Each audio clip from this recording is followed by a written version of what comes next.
Tokony ho tamin'iray ora sasany tolakandro teo no nanatanterahana ny fandretana ny afitsomaty teny Ampivotra biby ho fankalazana ny taom-baovao malagasy.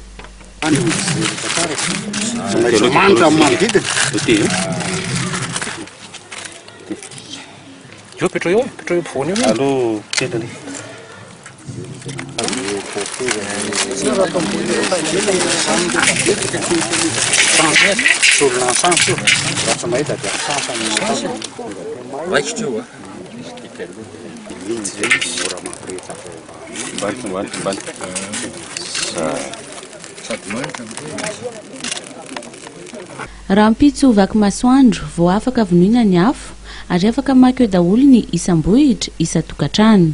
Eo koa no maka afo ireo ankizy rehetra anao arendrina. Afo izay midika hafanana, hazavana ary fidiovana. Ny taom-baovao malagasy dia fidiovana.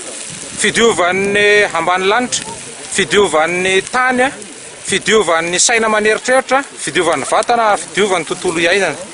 Koa raha tonga ny asaramanitra tahaka an'izao alohan'ny idirana amin'ny taona vaovao raha pitso dia midio ny vahoaka, midio ny tany. Anankitelo ny fomba fidiovana teo amin'ny taona malagasy. Voalohany indrindra dia midio ny tontolon'ny fanahy na ny tontolon'ny tsy hita maso. Ny afo irery ihany no afaka manadio izany tontolon'ny fanahy izany. Izay indrindra no andrehetana ny afitsomaty. Io afitsomaty io dia sady tandindon'ny aina, tandindon'ny hafanana ary tandindon'ny hazavanako. Izany no andrehetana azy amin'izao takarivo izao.